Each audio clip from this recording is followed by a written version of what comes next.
Bienvenidos una vez más a esta clase llamada Síntesis del Nuevo Testamento. Vamos a continuar en esta oportunidad con los Evangelios y continuaremos justamente con el Evangelio de San Marcos. Si recordás, la última clase que habíamos tenido, hablamos de la importancia de esta armonía entre los Evangelios y la necesidad de entender algunas cuestiones básicas, pero que van a hacer de tu estudio y tu lectura algo totalmente diferente cuando consideres quién es el autor y cuál fue la ocasión en la que se escribió, a quiénes les escribió y cuál puntualmente en los Evangelios es el deseo o el propósito del autor de cómo presentar a Cristo. Entonces vimos, en primer lugar, allí en el libro de Mateo, que se presentaba a Jesús como rey, que estaba dirigido a los judíos, que el objetivo era convencer a todos aquellos que creían en el Mesías prometido en el Antiguo Testamento, pero llevarlos por medio de la genealogía y del linaje de David a que entiendan que es Jesús. Él es el Mesías que estaban esperando, ¿no? Y alguna de las características propias de este libro es que destaca a la persona de Cristo como maestro, ¿sí? La forma de enseñar y la forma en la que él plantea su enseñanza a través de sus discursos. Vamos a continuar, como te dije, con el Evangelio de Marcos, y es importante ver cómo él lo presenta. Marcos lo presenta a Cristo como un siervo, ¿sí? Algo que para la época era lo más bajo, lo más vil, ¿sí? Así es como presenta a Cristo. Y es importante entender esto, ¿no? ¿Por qué lo presenta así? Bueno, tiene mucho que ver con los destinatarios. Los romanos, aquellos a los que les importaba el poder, lo que les importaba la autoridad, la jerarquía.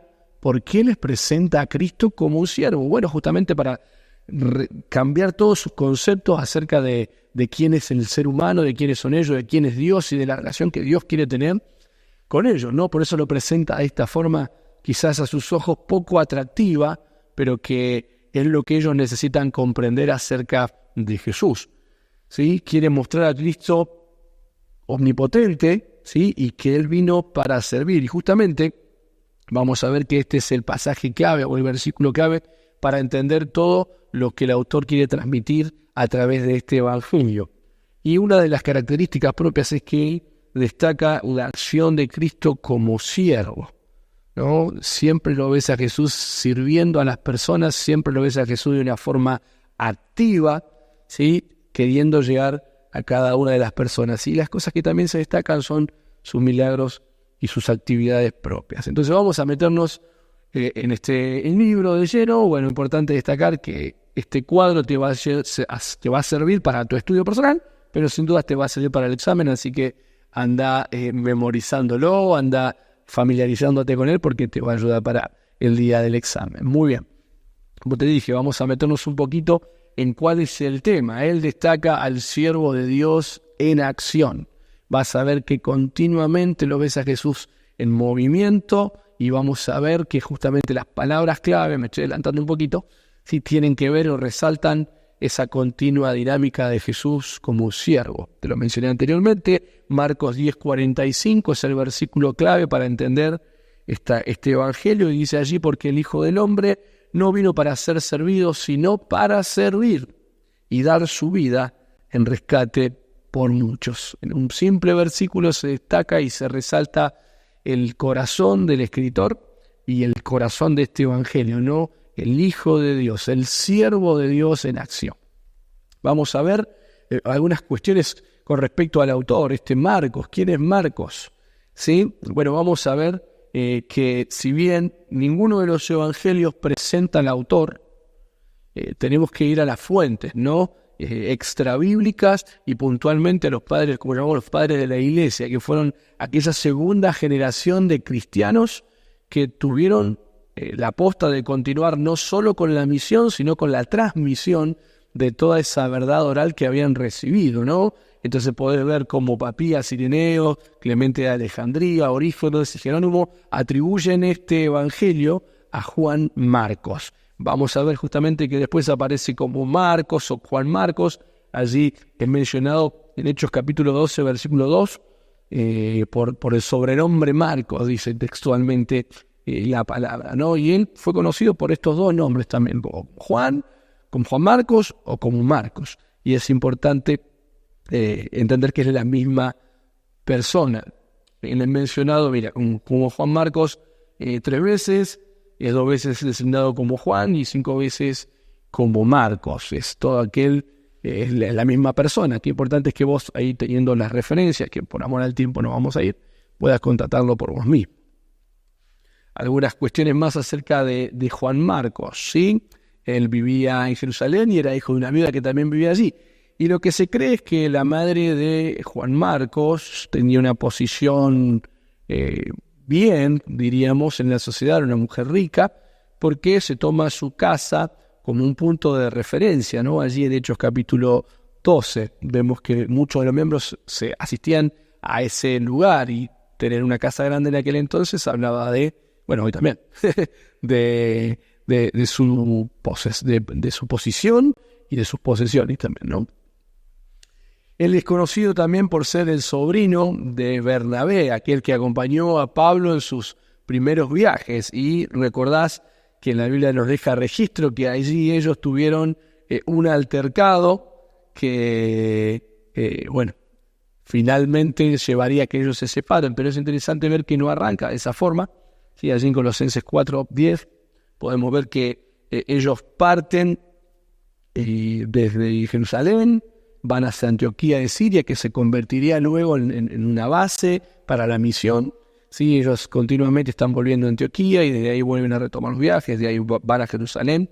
Es como la base de misión que tiene Pablo, ¿no? Y ahí podés ir viendo cómo desde ese lugar se llevan a Juan Marcos. Y cuando Pablo y Bernabé empiezan su primer viaje, él está con ellos. Te mencionaba recién, ¿no?, que no sabemos cuál fue la razón. Algunos dicen que porque Marcos los abandonó, los dejó. No sabemos cuál fue la razón para eso, pero después de eso Pablo emprende su camino por un lado y Bernabé hacia otro, y decide llevárselo a Juan Marcos con él ahí a Chipre. Eso podés encontrarlo en Hechos capítulo 15, ¿sí? Después de 11 años desde ese acontecimiento, Marcos vuelve a ser mencionado por Pablo, ¿sí? Y es interesante cómo lo llama colaborador. Es aquel que trabaja a la par, ¿no?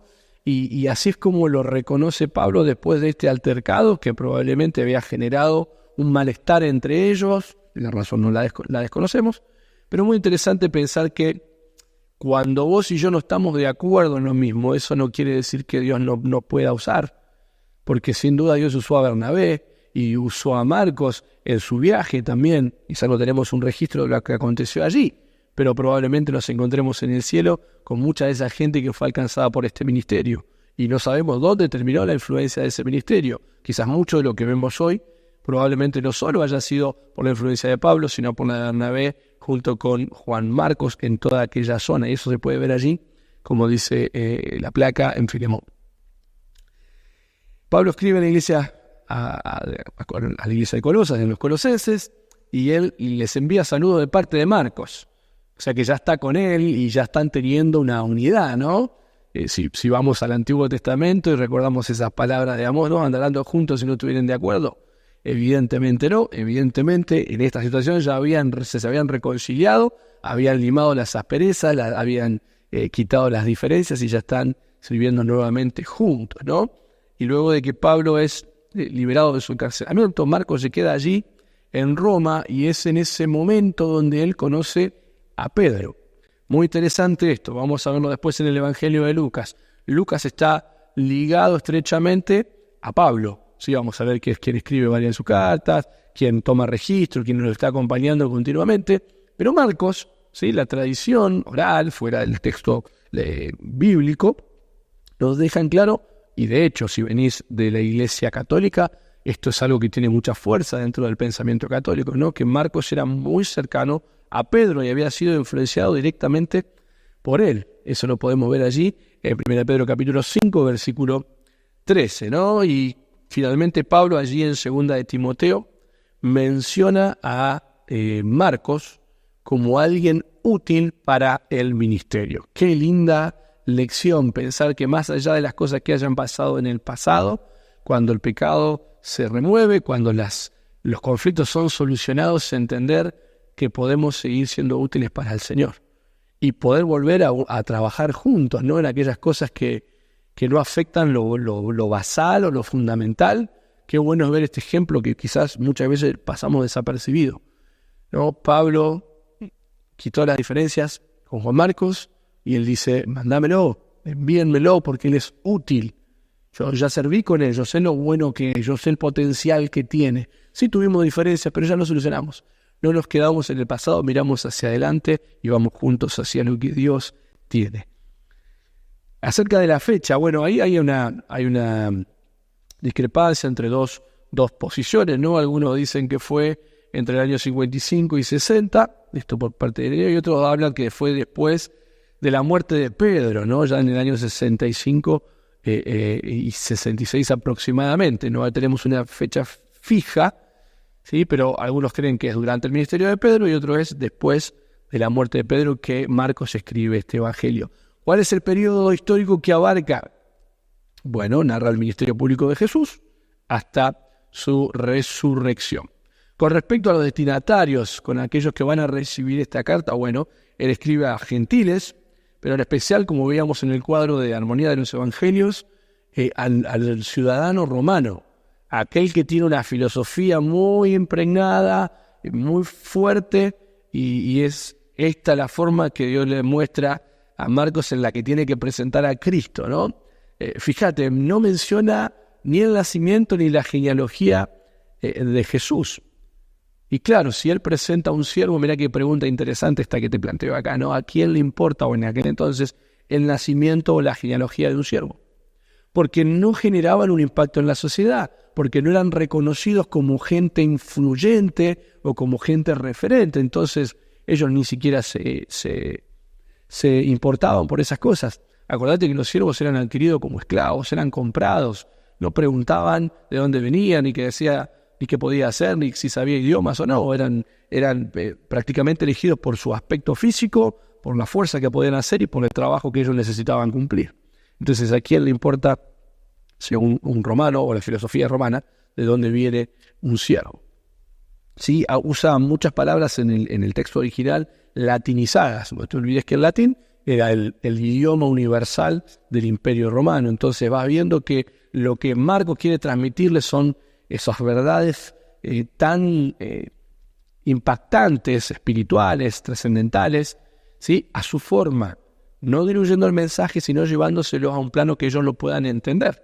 ¿Sí? Vemos que no solo era una práctica de Jesús en el diario vivir, de bajar esas verdades tan altas, eternas, profundas para el público común, sino que ya también aquellos que tienen el trabajo de continuar y de expandir el mensaje de Jesús entienden que es la forma, ¿sí? No llevar un mensaje verborrágico y tan adornado con palabras rebuscadas que la gente no puede entender. Por eso que él les lleva conceptos en cosas que ellos pueden entender, porque son las cosas que viven a diario. ¿Sí? También traduce del arameo, aquellas cuestiones propias del judío que un gentil y mucho menos un romano no entendían. Él les va llevando esas ideas del idioma original hacia el que ellos podían hablar. Por eso es que también explica las costumbres judías, cosas que no eran propias para un pueblo gentil. Entonces es importante que ellos puedan entender quién es este Jesús, cómo vino, cómo se presentó, entendiendo todo lo que se decía de él en el Antiguo Testamento, figura de lo cual había de venir, figura de Cristo. ¿Cuál es el propósito? Bueno, el propósito de Marcos a escribir este evangelio era de dar a los romanos y a todo aquel que tenía esa influencia y esa filosofía, ¿no? Una perspectiva de Jesucristo que concordara con la manera de pensar de ellos. Por eso te mencionaba anteriormente las palabras latinizadas, la traducción del arameo, el hecho de transmitir esas costumbres judías y enseñarles qué quería decir. Quería presentar al Salvador, el Hijo de Dios, de tal manera que fuesen ganados por él, ¿sí? Esa es la forma o el propósito que podemos ver en este libro. Y Benward lo dice en su libro Panorama del Nuevo Testamento. Y vamos a apelar a varios de sus comentarios. Después ustedes van a ver que ahí en el sílabus tienen también como recomendación guiarse o estudiar los apuntes de este hermano que son de tanta bendición. Fíjate, seguimos con esto del propósito, ¿no? Clemente de Alejandría, que era uno de los padres de la iglesia del segundo siglo, Dijo que el Evangelio de Marcos fue escrito en respuesta a una petición de los romanos.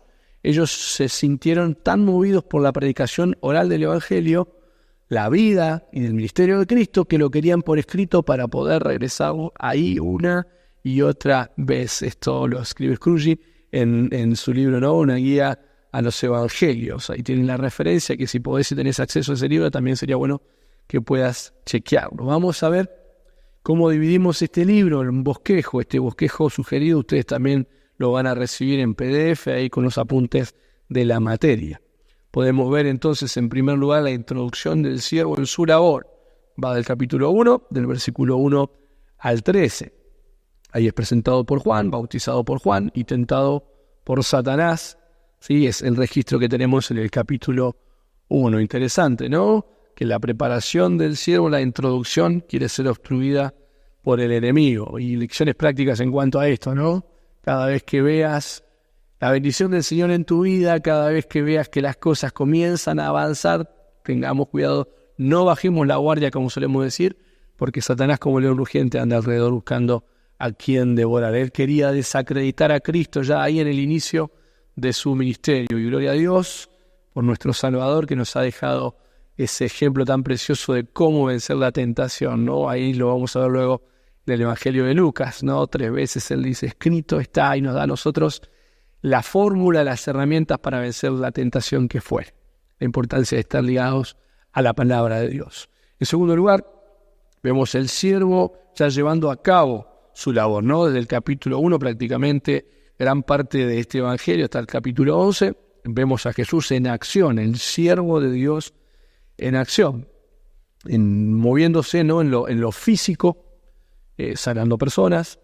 Lo vemos ahí en el ámbito espiritual también, luchando con demonios, expulsando demonios, pero también en el campo de lo natural, ¿no? Esos milagros y esas actividades que dejan a todos atónitos porque el mar le obedece, porque los recursos son multiplicados.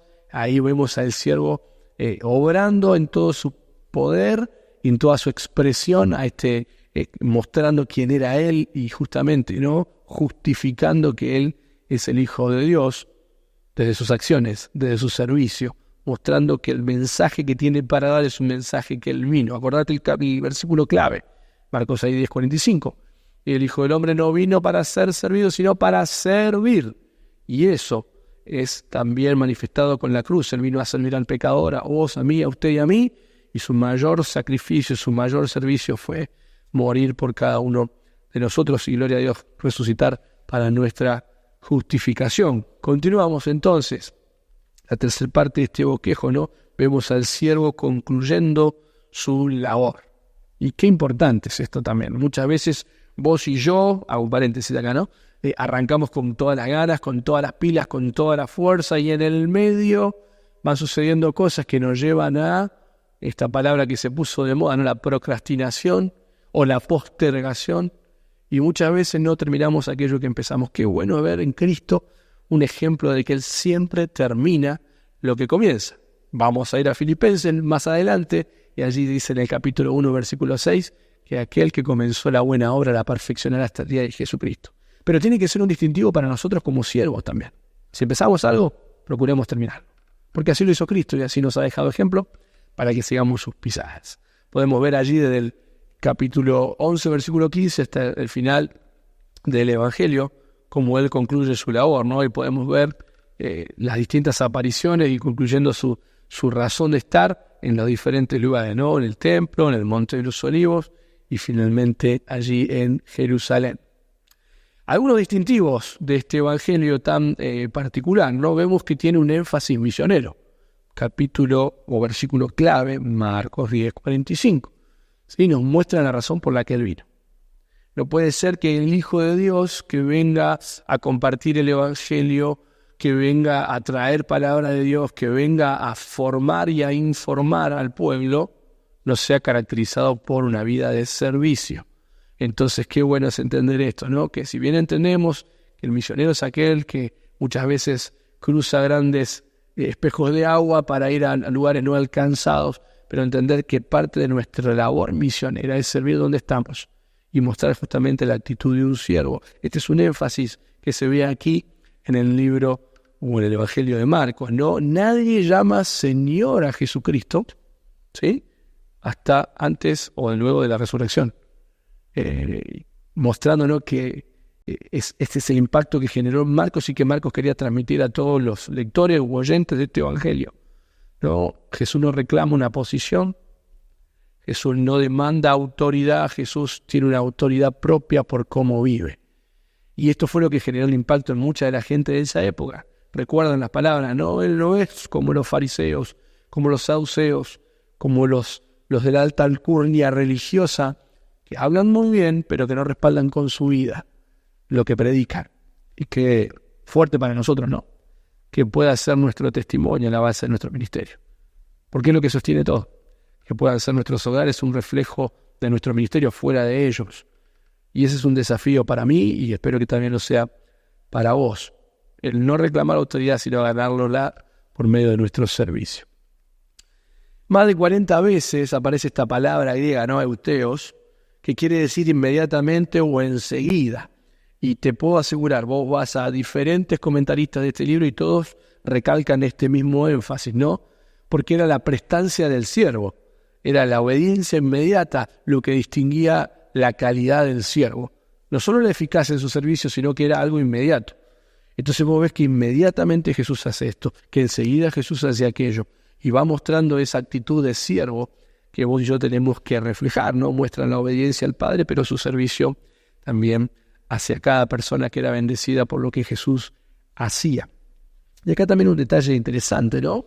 Unas 150 veces se emplea el tiempo presente histórico del verbo, y acá te digo un poquito, ¿no?, lo que eso implica, ¿no? Es una manera más vívida de narrar un acontecimiento, ¿no? Representando la acción como teniendo acá y ahora, ¿no? Y algo que no se acababa. Entonces es interesante ver eso. Inmediatamente Jesús está allí, inmediatamente Él hace lo que luego demandaría que otros hagan. Y ahí hay otra lección práctica para nosotros. ¿No sos de aquellos o somos de aquellos que exigimos a la gente lo que nosotros no hacemos? Eso es falta de autoridad, pero falta de ejemplo también, falta de influencia. Ahora, qué fácil es para uno aceptar las directivas o las directrices de una autoridad cuando vemos que esa autoridad lo ha hecho o lo hace o nos muestra cómo hacerlo. Entonces ese es un desafío para vos y para mí, que en este deseo de hacer discípulos que hacen discípulos, ellos puedan copiarnos a nosotros, ellos puedan imitarnos a nosotros, ellos puedan ver en nosotros cómo hacer las cosas que les pedimos que hagan o que deseamos que hagan o que Dios les está mostrando de forma muy clara que deben hacer. Pablo se presentaba y decía, no, aprendan de mí como yo de Cristo, imítenme a mí como yo lo hago a Él. ¿Podemos vos y yo decir eso? ¿Podemos vos y yo decirle a las personas que nos rodean, haz esto, mirá cómo lo hago, o hacelo así? O ni siquiera decirlo, ellos ya saben cómo lo tienen que hacer porque lo han visto en cada uno de nosotros. Algunos distintivos, ¿sí?, particulares del Evangelio de Marcos. Muestra las emociones, ¿no?, de Cristo. Acordate, esto de los evangelios sinópticos, tanto Mateo, Marcos como Lucas, se enfatizan la humanidad de Cristo en diferentes aspectos, ¿no? Como rey, como siervo, ahora luego vamos a ver en Lucas como el hombre perfecto, distintos destinatarios, pero ellos enfocan detalles de la vivencia de Cristo diaria, de las emociones, en lo que Él siente. Al amo no le importaba lo que sentía el siervo, pero la expresión de Cristo, que quedan plasmadas en estas páginas, nos muestran que Él sentía lo que hacía y cómo reaccionaban repercutía en Él. También vemos que no, Él siente compasión, siente indignación, angustia, dolor, y Él gime, ¿no? Es esa expresión de angustia, porque las cosas no pasan como Él desea, porque cuesta que la gente lo entienda. Sabemos que no era el problema Él, es el problema de la gente, y sigue siendo hoy lo mismo, ¿no? El problema seguimos siendo nosotros, que no queremos confiar plenamente en el Señor. Y 6 de los 16 capítulos cubren la semana previa a la cruz, ¿no? Resaltando el servicio, como te decía anteriormente, la mayor obra del siervo de Dios, que fue venir a este mundo a buscar y salvar lo que se había perdido, pero antes dejándonos un ejemplo de cómo vivir como un siervo de Dios. Sí, grandes eventos narrados en Marcos podemos ver ahí como Juan el Bautista prepara el camino, ¿sí? El bautismo, la tentación de Jesús, lo mencionamos, arrancábamos. Vemos también la elección de los 12, aquellos que eran descartados en muchos casos por la sociedad. El Señor los elige para mostrar su gloria en vasijas de barro, ¿no? Mostrar que no se trata de la herramienta, sino de aquel que la usa, quien hace de la obra algo precioso.